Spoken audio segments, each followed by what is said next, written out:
안녕하세요, 단쌤입니다. 자, 신천구 구로구 일대에서 또 전세 사기가 터졌습니다. 피해 금액이 무려 100억이 넘고요. 확인된 피해자만 80명이 넘는다고 합니다. 안타깝게도 대부분 피해자가 20대 젊은 청년들이라고 합니다. 이 영상을 이제 준비하면서 관련 내용을 훑어봤는데 너무 화가 나네요. 자, 이 사건 전말이 어떤지 자세히 말씀드려보고요. 또 우리가 어떻게 예방할 수 있는지도 말씀드리겠습니다. 잠깐 공지 있습니다. 2월 20일 김동곤 강사의 에어비앤비로 매달 300만 원 버는 실전 노하우 무료 줌 특강이 있습니다. 현실적인 수익화 방법부터 다양한 실전 사례 모두 알려드립니다. 지금 아래 고정 댓글창에 신청하시고요. 무료로 드리는 요 전자책 꼭 받아가시기 바랍니다. 자, 관련 뉴스입니다. 꿈과 미래를 빼앗겼다. 신촌대학가에서 벌어진 100억대 전세 사기. 사회생활 시작도 전에 1억 빚이 생겼습니다. 얼마나 절망스럽겠습니까? 그죠? 신촌 일대 80억대 전세 사기, 임대인, 공인중개사, 검찰 송치라는 뉴스 기사입니다. 자, 여기 여성분요, 올해 나이 26살입니다. 직업은 어린이집 교사. 이번 신촌 전세 사기 사건의 피해자입니다. 자, 이분은요, 전세금이 1억 300만 원이었대요. 돈이 없겠죠. 아직 젊은 나이니까. 그래서 대출을 9,270만 원 받았다고 합니다. 이분이 결국은 피해를 보게 되고 9,270만 원의 이 대출금을 내가 갚아가야 되는데 자신이 받는 월급에서 열심히 100만 원씩 모은다고 가정했을 때 거의 9년에서 10년. 여긴 대출이자를 고려하지 않은 거죠. 그것까지 고려한다면 10년이 넘을 거예요. 그냥 10년을 버린 거예요. 자기 인생에서. 그리고 이분이 더 안타까운 것은 결혼을 약속한 남자분이 계신데 이번 사건으로 결혼도 미뤄야 된다고 합니다. 이 젊은 여성 자신의 꿈과 희망 정말 많았다고 합니다. 그런데 이 모든 것이 무너져 내렸다고 합니다. 얼마나 절망스러웠겠습니까? 자, 그런데 이런 피해자가 확인된 것만 94명이 넘는다고 합니다. 자, 서울 신촌대학가에서 벌어진 전세 사기 사건. 자, 이 사건은요, 단순히 사기가 아니라 우리 사회의 구조적 문제, 또 부동산 시장의 허점을 적나라하게 보여준 사례인데요. 피해자 대부분 20대, 30대 청년이라고 말씀드렸잖아요. 그들의 꿈과 미래를 한순간에 빼앗아버린 이번 사건의 전말을 자세히 살펴보겠습니다. 자, 성씨가 최씨라고 하네요. 이 사기꾼이 7개의 빌라를 소유하고 있었고요. 세입자들에게 이를 통해서 80억에서 100억 규모의 사기를 친 겁니다. 보증금을 반환하지 않는 혐의를 받고 있습니다. 자, 이번 사건은요, 다가구주택 불법 건축물에서 발생했고요. 피해자들은 전세 보증 보험 가입이 어렵고 또 그래서 법적 보호를 받지 못하는 사각지대에 놓여 있었습니다. 여기 이 사람이 사기꾼 최씨입니다. 이 젊은 20대, 30대 이런 젊은 청년들에게 사기를 친 거죠. 세상 물정 잘 모르는 순진한 20대, 30대. 자, 이들은요, 첫 독립이나 사회생활을 시작하면서 어찌 보면 처음으로 전세 계약을 맺은 건데 대출을 받아서 현재 보증금을 돌려받지 못하고 있습니다. 좀 전에 말씀드린 대로 확인된 것만 94명 이런 피해자가 어마어마하죠. 자, 벌써 일부는요, 경매 통보를 받거나 퇴거 위협에 시달리고 있다고 합니다. 자, 공인중개사 김 씨가 있는데요. 이 최 씨의 빌라를 적극적으로 소개해서 사기를 방조한 혐의로 현재 검찰에 송치되었다고 합니다. 자, 그러면 피해자들의 현실은 어떨까요? 한번 보겠습니다. 그 피해 사례 중에 하나가 이겁니다. 서대문구 연희동에 있는 이 건물인데 여기서도 전세 사기가 많이 터졌습니다. 자, 피해자들은요, 비교적 저렴한 전세를 찾다가 여기서 계약을 한 겁니다. 자, 계약 당시 이미 이 건물에는 수십억의 근저당이 설정되어 있는 상태였습니다. 건물주 최 씨는 이를 숨기고 문제없다 안심시키고 계약을 한 거죠. 피해자 중 한 명 이정은 씨 26살인데요. 처음에는 직장 근처에서 집을 알아보다가 높은 월세 부담 때문에 전세를 선택한 거라고 합니다. 대출 받아서 들어간 거죠. 하지만 계약 후 몇 달 만에 경매 통보를 받으며 사기를 당했다는 사실을 알게 되었다고 합니다. 자, 그런데 이 건물의 전세 사기 피해자 돈을 받을 수 있을까요? 힘들 것 같습니다. 왜냐하면 지금 이 건물의 감정가가 29억인데요. 요 29억으로 낙찰이 된다고 해도 이미 이 건물에는 근저당이 23억 7천. 당연히 체납된 세금도 많이 있을 거라고 봅니다. 제가 보기엔 최소 1억 원 이상은 있을 거라고 봐요. 그리고 임차권 등기 10억 확인된 것만. 이렇게 따지고 보면 후순위 세입자분들은 자신의 돈을 받지 못할 확률이 매우 큽니다. 자, 그러면 사건의 심각성을 좀 살펴보겠습니다. 다가구주택이라는 특수성, 또 불법 건축물이기 때문에 보증보험 가입이 어려웠습니다. 자, 이는 청년 세입자들이 제도적으로 보호를 받지 못한 원인이 된 거죠. 자, 둘째, 공인중개사가 계약 과정에서 이 중개 대상 안전하다, 문제없다 라고 말하면서 계약을 진행시킨 겁니다. 결국 피해자들은 보증금을 돌려받지 못하고 지금 경매 절차에 휘말리고 있습니다. 자, 일부는 지금 태거 위협까지 받고 있다고 하네요. 정말 안타깝죠. 자, 피해자들의 호소. 여기 지금 피해자분들이 힘들어하고 있습니다. 이걸 영상을 봤는데 너무 마음이 아팠습니다. 이분들이 지금 심정이 어떨까? 정말 세상이 원망스러울 것 같아요. 그래서 한 피해자는 이렇게 말을 했습니다. 전세 사기는 개인의 잘못이 아니라 사회 구조적 문제다. 그래서 청년들이 더 이상 이런 피해를 받지 않도록 국가가 나서달라라고 호소를 했다고 합니다. 특히 불법 건축물 이런 것들은 보증보험 받기가 어려워요. 자, 그래서 지금 특별법으로 보호받지 못하는 피해자가 전체의 무려 34%가 된다고 합니다. 자, 이번 전세 사기 사건 어떤 문제점이 있는지 5가지로 구분해서 설명드려 볼게요. 여러분도 한번 잘 들어보시기 바랍니다. 자, 첫 번째는요. 임대인의 사기 구조. 보증금을 돌려줄 수 없는 계약이었습니다. 자, 먼저 임대인 최 씨 사기 수법을 살펴보겠습니다. 최 씨는요. 좀 전에 말씀드린 대로 신촌, 구로 일대에 빌라 건물 7개를 소유하고 있었습니다. 자, 이 건물들 이미 최대치 과도한 근저당이 설정되어 있는 상태였죠. 자, 근저당이 뭐죠? 집주인이 은행 같은 금융기관에서 돈을 빌리면 해당 집을 담보로 제공한 상태를 말하죠. 그게 이제 근저당이죠. 이게 이미 풀로 잡혀 있는 상태입니다. 예를 들어서 하나의 빌라가 3억이라고 하면 한 세대가 이미 2억 5천에 근저당이 잡혀 있으면 후순위로 들어온 사람이 만약에 1억 5천에 전세 들어왔다.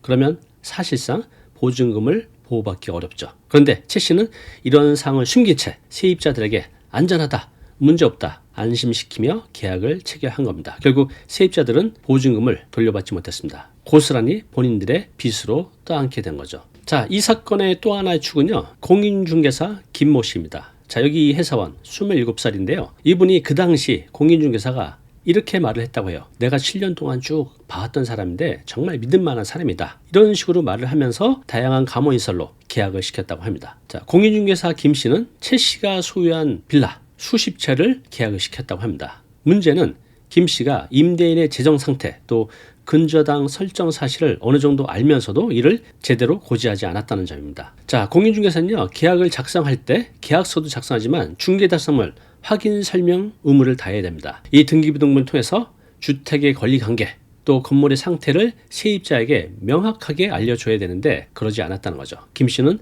이런 의무를 소홀히 하거나 아예 무시했고 결과적으로는 사기를 방조했다는 혐의를 받고 있습니다. 자, 이 사건의 피해가 더 커진 이유는 다가구주택 그리고 불법 건축이라는 특수성 때문입니다. 여기 보면 어떤 게 다가구주택이고 어떤 게 다세대주택인지 구별이 되시나요?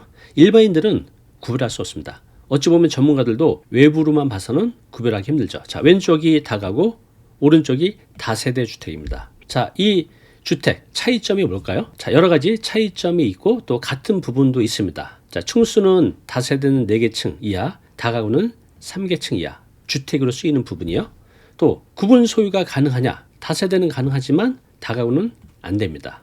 자, 그리고 여기 보면 건축법상 다세대는 아파트 같은 공동주택이에요. 그래서 만약 20세대가 있으면 주인이 한 명 한 명 다 다를 수가 있죠. 그렇지만 다가구 주택은 그 건물 안에 여러 가구가 있어도 그냥 1주택인 거죠. 1주택. 하나의 주택인 겁니다. 이해가 되시죠?